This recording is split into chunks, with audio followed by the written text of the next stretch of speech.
Hello বন্ধুরা, আসসালামু আলাইকুম। আজকের এই ভিডিওর মাধ্যমে আমি আপনাদেরকে সুন্দর করে বোঝানোর চেষ্টা করব এই ধরনের কন্ট্রোলারের সুইচ অন করলে মোটরটা জাম হয় কেন, পাশাপাশি পাওয়ার সাইডের যে আমাদের চাবির লাইনটা আসলে ঢুকানোর সাথে সাথে কি কারণে এই কন্ট্রোলার থেকে আসলে মোটরটা জাম হয়ে যায় সেটা নিয়ে আজকের ভিডিওটি।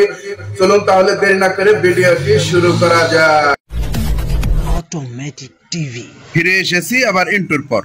এ ধরনের কন্ট্রোলার আসলে মোটরের যদি কোনো সাইড সমস্যা হয় সেই ক্ষেত্রে কিন্তু জাম হয়ে যায়, এটা আসলে আমরা অনেকেই জানি। কিন্তু পাশাপাশি আরও এ ধরনের কন্ট্রোলারগুলা কি সমস্যা থাকার কারণে, অর্থাৎ আজকে যে বিষয়টা হচ্ছে সেটা হচ্ছে আমাদের এই চাবির লাইন অন করার সাথে সাথে এই চাবির লাইন যখন অন করা হয় অথবা পিক আপ দেওয়া হয় সাথে সাথে এই কন্ট্রোলারগুলো আসলে এই সাইডটা কি কারণে জাম হয় মোটরটা জাম হয়ে যা ঘুরতে চায় না কেন, সেটা নিয়ে আজকের ভিডিওটি।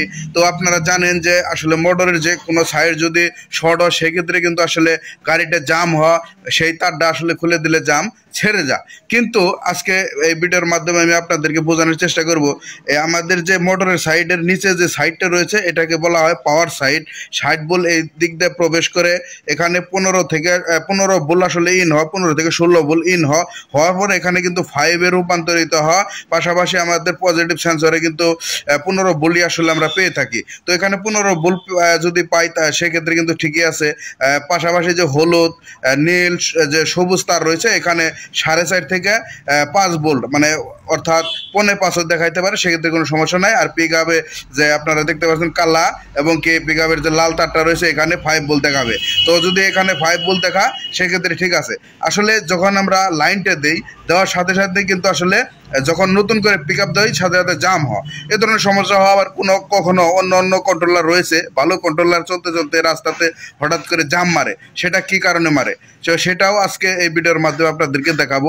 তো এখানে আপনারা লক্ষ্য করলে দেখতে পারবেন বেশ কিছু আইসি রয়েছে। এখানে একটা পিক আপ আইসি রয়েছে, এখানে একটা সিস্টেম আইসি রয়েছে, এখানে একটা এলইডি লাইটের যে আইসিটা রয়েছে।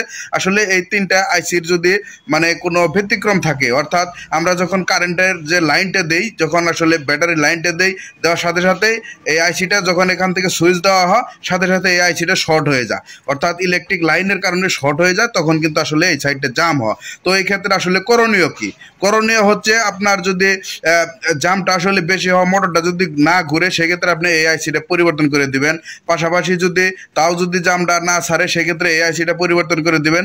তারপরেও যদি জামটা যদি থেকে যায় সেক্ষেত্রে আপনারা এখানে G1 নামের যে পাঁচটা রয়েছে, ছোট যে G1 নামের যে পাঁচটা রয়েছে এই পাঁচটা পাল্টিয়ে দিবেন, সাথে সাথে আপনার গাড়িটা জাম ছেড়ে যাবে, গাড়িটা সুন্দরভাবে পিক আপ ধরবে।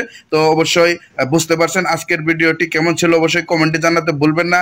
আর এই ধরনের ভিডিও পেতে অবশ্যই আমাদের চ্যানেল সাবস্ক্রাইব করে সাথে থাকবেন। আর কি ধরনের ভিডিও চান সেটা অবশ্যই কমেন্ট বক্সে লিখে আপনারা জানাবেন, আমরা সেই ধরনের ভিডিওগুলাই দেওয়ার চেষ্টা করবো ইনশাল্লাহ।